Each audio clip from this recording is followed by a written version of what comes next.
दोस्तों, आपका मेरे चैनल पर फिर से स्वागत है। आज मैं आपके लिए नवरात्रि व्रत की कथा लेकर आई हूँ।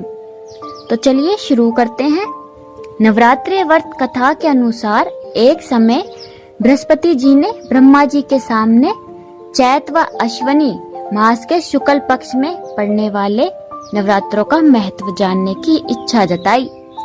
इन्होंने कहा, इस व्रत का क्या फल है, इसे किस प्रकार किया जाता है, सबसे पहले इस व्रत को किसने किया, ये सब विस्तार से कहिए।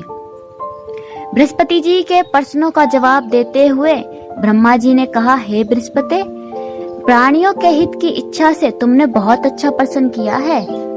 जो इंसान मनोरथ पूर्ण करने वाली माँ दुर्गा, महादेव, सूर्य और नारायण का ध्यान करता है वे धन्य हैं। यह नवरात्रि व्रत संपूर्ण कामनाओं को पूर्ण करने वाले हैं। इस व्रत को करने से पुत्र, सुख, धन, विद्या और सुख मिलता है। इस व्रत को करने से रोग दूर हो जाता है, घर में समृद्धि की वृद्धि होती है, बंधे को पुत्र प्राप्त होता है, समस्त पापों से छुटकारा मिल जाता है। जो मनुष्य इस व्रत को नहीं करता वह अनेक दुखों को भोगता है।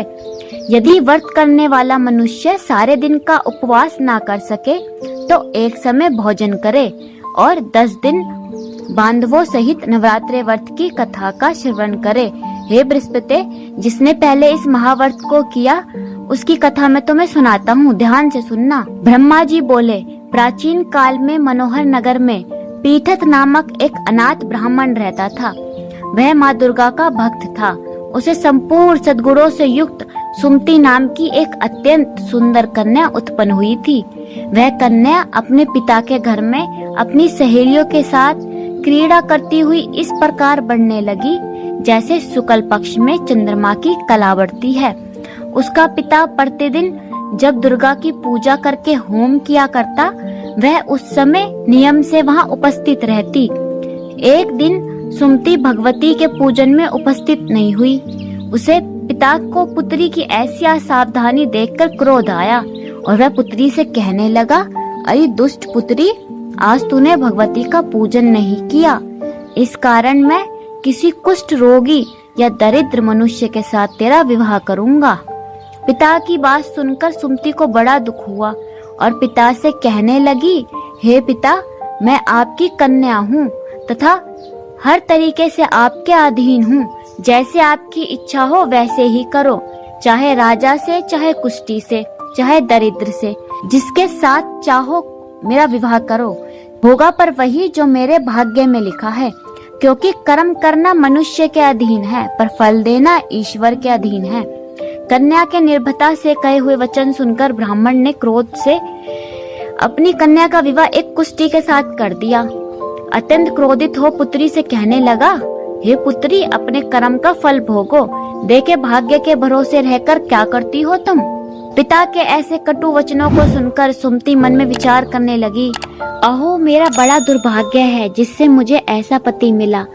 इस तरह अपने दुख का विचार करती हुई वह कन्या अपने पति के साथ वन में चली गई और डरावने कुशायुक्त उस निर्जन वन में उन्होंने वह रात बड़े कष्ट से व्यतीत की। उस गरीब बालिका की ऐसी दशा देख देवी भगवती ने पूर्व पुण्य के प्रभाव से प्रकट हो सुमति से कहा, हे दीन ब्राह्मणी, मैं तुझसे प्रसन्न हूँ, तुम जो चाहो सो वरदान मांग सकती हो।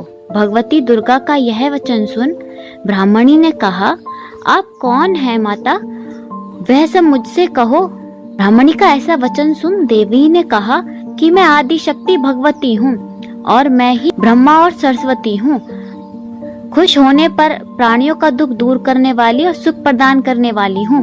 हे ब्राह्मणी, मैं तुझ पर तेरे पूर्व जन्म के पुण्य के प्रभाव से बहुत प्रसन्न हूँ। तुम्हारे पूर्व जन्म का वृत्तांत सुनाती हूँ, सुनो। तू पूर्व जन्म में निषाद स्त्री थी और अति पतिव्रता थी। एक दिन तेरे पति निषाद ने चोरी की। चोरी के कारण तुम दोनों को सिपाहियों ने पकड़ लिया और जेल खाने में बंद कर दिया। उन लोगों ने तुझको और तेरे पति को भोजन भी नहीं दिया। इस प्रकार नवरात्रि के दिनों में तुमने ना तो कुछ खाया और ना ही जल पिया। इस प्रकार 9 दिन तक व्रत हो गया। हे ब्राह्मणी, उन 9 दिनों में जो व्रत हुआ, इस व्रत के प्रभाव से प्रसन्न होकर मैं तुझे मनोवांछित वर देती हूँ। तुम्हारी जो इच्छा हो सो मांगो।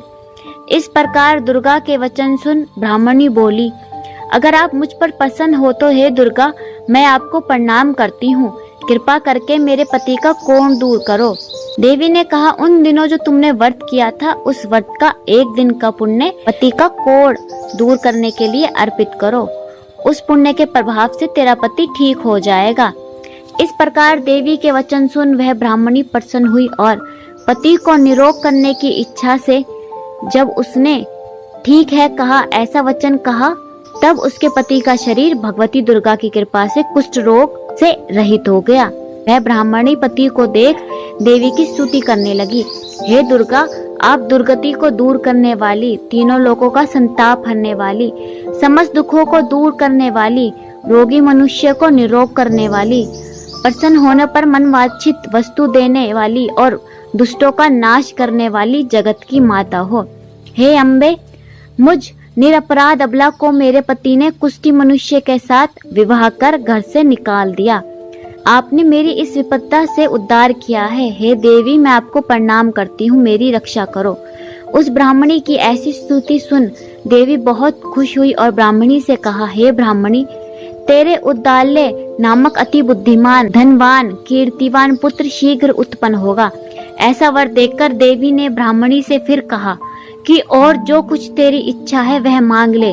सुमति ने कहा, हे भगवती दुर्गे, अगर आप मुझ पर प्रसन्न है तो कृपया मुझे व्रत की विधि बतलाएं। ब्राह्मणी के वचन सुन माँ दुर्गा ने कहा, हे ब्राह्मणी, मैं तुम्हें संपूर्ण पापों को दूर करने वाले नवरात्रि व्रत की विधि बतलाती हूँ। चैत्र मास के शुक्ल पक्ष की प्रतिपदा से लेकर 9 दिन तक व्रत करे। यदि दिन भर का व्रत ना कर सके तो एक समय भोजन करे। शुभ मुहूर्त में घट स्थापन कर और वाटिका बनाकर उसको प्रतिदिन जल से सींचे। महाकाली, महालक्ष्मी और महासरस्वती की मूर्तियां स्थापित कर उनकी विधि सहित पूजा करे। विजोरा के फल से अर्घ्य देने से रूप की प्राप्ति होती है। जाय फल से अर्घ्य देने पर कीर्ति की प्राप्ति होती है। दाख से कार्य की सिद्धि होती है। आंवले से सुख की प्राप्ति और केले से आभूषणों की प्राप्ति होती है। इस प्रकार देवी के नवरात्रि विधि बतलाकर देवी अंतर ध्यान हो गई। जो मनुष्य या स्त्री इस व्रत को भक्ति पूर्वक करता है वह इस लोक में सुख प्राप्त कर अंत में मोक्ष की प्राप्ति करता है। ब्रह्मा जी बृहस्पति जी से कहते हैं, यह देवी भगवती संपूर्ण लोकों का पालन करने वाली इस महादेवी के प्रभाव को कौन नहीं जान सकता। बोलो भगवती देवी की जय। दोस्तों, अगर आपको मेरी कहानी अच्छी लगी हो तो मेरे चैनल को सब्सक्राइब करें और वीडियो को लाइक करें। धन्यवाद।